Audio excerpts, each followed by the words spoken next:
তায়েফের ময়দানে দাওয়াত দিতে গেলেন, পাথর মারা হলো, তিনি রেগেছেন, বাড়ি থেকে বের করে দেয়া হলো, বাধ্য হয়ে মক্কা থেকে মদিনায় হিজরতে গেলেন। মক্কার দিকে তাকিয়ে তাকিয়ে চোখের পানি ছাড়লেন আর বললেন, মক্কা তু আহাব্বুল বিলাদ ইলাইয়া, আমার কাছে সবচেয়ে প্রিয় শহর মক্কা শহর। লাউলা উখরিজতু আমা খারাজতু, আমার যদি বের করে দেয়া না হতো মক্কা থেকে জীবনে কোনোদিন আমি বের হতাম না। তারপরেও বিশ্বনবী রাগেন নাই। ব্ল্যাক ম্যাজিক করে 6 মাস বিশ্বনবীকে অসুস্থ করে রাখা হয়েছে, তিনি রাগেন নাই। আল্লাহ রাসূল সাল্লাল্লাহু আলাইহি ওয়াসাল্লাম একবার উটের উপর চড়ছিলেন। ইন দ্য মিন টাইম এক বেদুইন এসে বিশ্বনবীর গায়ের চাদর ধরে টান দিলেন। হাদিসের বর্ণনাকারী সাইয়েদনা আনাস রাদিয়াল্লাহু তাআলা উনি বলেন, কুনতু আমশি মা রাসূলিল্লাহ, আমি একবার রাসূল সাল্লাল্লাহু আলাইহি ওয়াসাল্লামের সাথে হাঁটছিলাম। ওয়া আলাইহি বুরদুন নাজরানি গলিদুল হাশিয়া, আর রাসূল সাল্লাল্লাহু আলাইহি ওয়াসাল্লামের গায়ে ছিল চাদর। কি ছিল? আপনারা আজকে চাদর গায়ে দিয়ে আসছেন? কেউ আসছেন? অনেকে। এই যে আমরা চাদর গায়ে দেই, আমাদের চাদরের এই পাশে মাঝে মাঝে কিছু ডিজাইন করা থাকে না? নাজরান দেশ থেকে নিয়ে আসা বিশ্বনবীর ওই চাদরের এইখানে খসখসে ডিজাইন ছিল। তো আল্লাহ রাসূল যখন চাদর গায়ে দেয়া, ওই বেদুইন যখন চাদর টান দিয়েছে, ওই খসখসে ডিজাইন আল্লাহ রাসূল সাল্লাল্লাহু আলাইহি ওয়াসাল্লামের ঘাড়ের চামড়া ছিঁড়ে ফেলেছে। আসছিল ভিক্ষা করতে, বেদুইন আসছে কি করতে? ভিক্ষা চাওয়ার স্টাইল দেখেন, ভিক্ষা চাওয়ার স্টাইল দেখছেন? আল্লাহ রাসূল সাল্লাল্লাহু আলাইহি ওয়াসাল্লামের চাদর ধরে এমন টান মেরেছে, ওই খসখসে চাদরের দাগ বিষ্ণু সাল্লাল্লাহু আলাইহি ওয়াসাল্লাম ঘাড়ের মধ্যে বসে ঘাড়ের চামড়া ছিঁড়ে গিয়েছে। বিষ্ণু প্রচন্ড ব্যথা পেয়েছেন, কিন্তু কিছুই বলেন নাই। ফালতাফাতা ইলাইহি রাসূলুল্লাহ, আল্লাহ রাসূল তার দিকে তাকালেন, তাকিয়ে সুম্মা দাহিক, ছোট্ট একটা মুচকি হাসি দিলেন। মুচকি হাসি দিলেন। ভিক্ষা করতে আসছে, চাদর ধরে টান মেরা ঘাড়ের চামড়া ছিঁড়ে ফেলছে, আর বলতে শুরু করছে, ইয়া মুহাম্মদ মুরলি মিন মালিল্লাহ, আল্লাহর যে সম্পদ আছে বাইতুল মালের সম্পদ থেকে আমার কিছু দাও, আমার কিছু নাই। আল্লাহ রাসূল সাল্লাল্লাহু আলাইহি ওয়াসাল্লাম ফাদাহিক, একটা মুচকি হাসি দিলেন, দিয়ে সে যা চেয়েছে তার হাতে সেটা উঠিয়ে দিলেন। চিল্লায় পড়েন সুবহানাল্লাহ। তার মানে আমার নবী সহজে রাখতেন না। ওনার গায়ের উপর, দেহের উপর অত্যাচার করা হলে বিষ্ণু সাল্লাল্লাহু আলাইহি ওয়াসাল্লাম কখনো রাগেন নাই।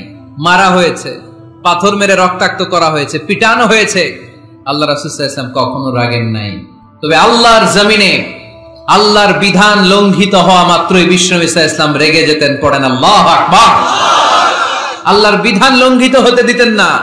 যেই লোকটা নামাজ পড়া অবস্থায় ওটের পচা নারী বুড়ি চাপিয়ে দিলে রাগেন না, যাকে পাথর মারা হলে রাগেন না, চাদর ধরে টেনে গায়ের চামড়া ছিঁড়ে ফেললে রাগেন না, ওই ব্যক্তিটা আল্লাহর জমিনে আল্লাহর আইনের বিরুদ্ধে কথা বললে রেগে যেতেন। কারণ এটা আল্লাহর আইন, আল্লাহর আইনে সবাই সমান। এখানে উঁচু নিচু, there is no difference between black and white, between upper and lower, between the richer section of the society and poorer section of the society, between the prime minister, between the member of the parliament and the factory worker, rickshaw puller. Everyone is totally equal, 100% equal in the eyes of Quran and Islam. চিল্লায় বলেন ঠিক কি না? আল্লাহর চোখে সবাই সমান। ওইখানে প্রধানমন্ত্রী নাই, ওইখানে প্রেসিডেন্ট নাই, ওইখানে এমপি নাই, ওইখানে রিকশাওয়ালা আর প্রধানমন্ত্রী আর প্রেসিডেন্ট এক কাতারে দাঁড়িয়ে আল্লাহর সিজদা দেয়। চিল্লায় বলেন ঠিক কি না? নিজেকে আক্রমণ করা হলে রাখতেন না, কিন্তু আল্লাহর জমিনে আল্লাহর বিধান লঙ্ঘিত হলে আল্লাহ রাসূল রেগে যেতেন। মদিনাতে এক মেয়ে চুরিতে ধরা পড়ল। চুরি করলে কি করতে হয়? আস-সারিকু ওয়াস-সারিকাতু ফাকতাউ আইদিয়াহুমা। বাংলাদেশে হাত কাটে, কি করে? জেলে দেয়। আর কি করে? হ্যাঁ, জরিমানা, জামায়াতের করে না। বিধান হচ্ছে হাত কেটে দাও।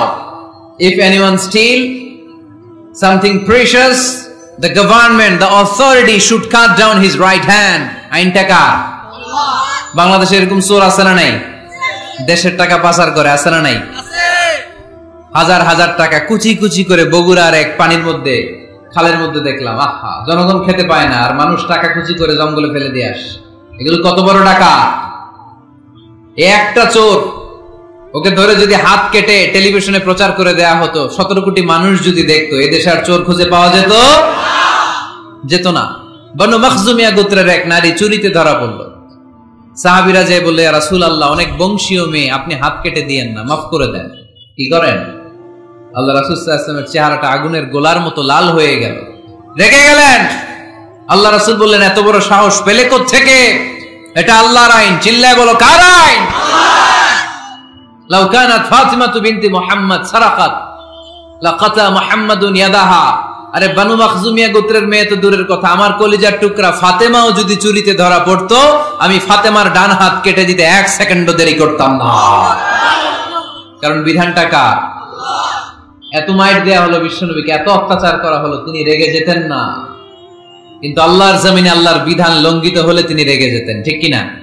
এজন্য আমাদের রাগটাও হতে হবে এমন, অপ্রয়োজনে আমরা রাখবো না, কিন্তু আল্লাহর জমিনে আল্লাহর বিধান যদি লঙ্ঘিত হয়, দুর্বলের উপর যদি সবলের অত্যাচার হয়, সমাজে যদি বিশৃঙ্খলা তৈরি হয়, তখন মুমিন রাগান্বিত হবে, বজ্র কণ্ঠে গর্জে উঠবে, চিল্লায় বলেন ঠিক কিনা? এছাড়া মুমিন রাগকে নিয়ন্ত্রণ করে, এটা মুত্তাকিদের বৈশিষ্ট্য। আল্লাযীনা ইউনফিকুনা ফিস সাররাই ওয়াদ দাররা। মুত্তাকিনদের প্রথম গুণ, তারা দান করে। 2 নাম্বার গুণ, রাগকে হজম করে। রাগকে হজম করতে রাজি আছেন সবাই? আজকে থেকে রাগটার একটু কমানো যাবে, থামানো যাবে তো? আল্লাহ তুমি কবুল করো, পড়ি আমিন। আল্লাহ রাসূল সাল্লাল্লাহু আলাইহি ওয়াসাল্লাম রাগ কমানোর কিছু পদ্ধতি আমাদেরকে শিখিয়েছেন। 2 সাহাবী ঝগড়া লাগলো, কথার পিঠে কথা, কথার নাম লতা। ঝগড়া করতে করতে এক সাহাবী রেগে মেগে আগুন। আল্লাহ রাসূল দেখতে লাগলেন আর বললেন, ইন্নী লা আ'লামু কালিমা লাউ ক্বালাহা লা যাহাবা যা আনহু। নিশ্চয়ই আমি এমন এক বাক্য জানি, এই বাক্যটা যদি এই সাহাবী পড়ে তাহলে তার রাগ মুহূর্তের মধ্যে ঠান্ডা হয়ে যাবে। ওই সাহাবী বলল, ইয়া রাসূলুল্লাহ, বাক্যটা কি আমারে শিখিয়ে দেন, আমি চাই আমার রাগটা যেন থেমে যায়। আল্লাহর রাসূল বললেন, তুমি পড়ো আউযু বিল্লাহি মিনাশ শাইতানির রাজীম। সবাই পড়েন, আউযু বিল্লাহি মিনাশ শাইতানির রাজীম। তাহলে রাগ কমানোর দোয়ার নাম কি? সবাই বলেন, আউযু বিল্লাহি মিনাশ শাইতানির রাজীম। এটা হচ্ছে 1 নাম্বার ফর্মুলা। এটা কয় নাম্বার মনে থাকবে? রাগ আসলে এই দোয়াটা পড়বো, মুহূর্তে রাগকে ঠান্ডা করে দিবে কে? 2 নাম্বার ফর্মুলা হচ্ছে, বেশি রাগ চলে আসলে আপনি চুপ থাকবেন। Keep quiet, keep silent, cool down, relax করেন, থামেন। অশ্রাব্য ভাষায় গালিগালাজ করবেন না। অনেকে রেগে গেলে গড় গড় করে কি যেন বলে, গালিগালাজ করে, 14 গোষ্ঠী উদ্ধার করেছেন, আছে না নাই? না, এই গালিগালাজ যখন কন্টিনিউ করবেন আরো বাড়তে থাকবে আপনার রাগ। আপনি একটু থামেন, stop, relax and keep quiet. ইদা গাদিবা আহাদুকুম ফালিয়াসকুত, বলেছেন মুহাম্মদ সাল্লাল্লাহু আলাইহি ওয়াসাল্লাম। তোমাদের কেউ যখন রেগে যায়, সে যদি রাগ থামাতে চায়, সেজন্য চুপ থাকে, সেজন্য কি থাকে? তাহলে বেশি রাগ আসলে কি গালিগালাজ করবেন, চিল্লাফাল্লা করবেন, 14 গোষ্ঠী নিয়ে গালি দিবেন, কি করবেন? চুপ থাকবে। কি থাকবেন? মনে থাকবে নাকি ওয়াজের ময়দানেই শেষ, বাড়িতে যাইয়া হোতায় নেবেন? চুপ থাকতে রাজি আছেন তো? প্রথমে রাগ আসলে আউযুবিল্লাহ পড়বো, 2 নম্বরে চুপ থাকবো, 3 নম্বরে বিষ্ণু ঈসা ইসলাম বললেন, তোমার কার্যক্রম কমিয়ে দাও, লোয়ার ইউর অ্যাকশন, অ্যাকশন কমাও, ডাইরেক্ট অ্যাকশনে যাও না। আমরা কি করি? রাগ আসলে ডাইরেক্ট অ্যাকশন, 1 তালাক, 2 তালাক, 3 তালাক, 22 তালাক, 100 তালাক, শাশুড়ির সুদ্ধা তালাক দিয়ে ফেলা, আছে না নাই? কয় তোর মারে তালাক, তোর 14 গোষ্ঠী তালাক, বিয়ে করছে একটারে, তালাক দেয় 14 গোষ্ঠী দিয়ে, এরকম ডাকাইতে আছে না নাই? ওমরে ফারুক যখন খলিফা রাদিয়াল্লাহু তাআলা আনহু, এক লোক তার স্ত্রীকে 100 তালাক দিছে। কয় তালাক? স্ত্রী এসে ওমরে ফারুককে বললেন, ইয়া আমিরাল মুমিনিন, বিচার করেন। কি বিচার? আমার স্বামী তো আমার 100 তালাক দিছে। কয় তালাক? ওমরে ফারুক বললেন, তোমার স্বামীকে ডেকে আনো। ডেকে আনা হলো। বলল, ঘটনা কি? তালাক দিবা 3টা, 100টা দিলা কেন? কয় রাগ হয়েছিল অনেক, মেজাজ গরম হয়ে গেছিল। ওমরে ফারুক বললেন, চাই আর তালাক মিন শিআরিল্লাহ, তালাক হচ্ছে আল্লাহর শিআর, এটা কোরআনের আইন, এটা নিয়ে ফাইজলামি করলি কেন? এদিকে আয়, বিচার করি। জামাই বউরে বসায় তিনি বিচার করে দিলেন, 3 তালাকে তোর বউ তালাক, বাকি 97 তালাক তোর পিঠের উপর পড়বে। কই পড়বে?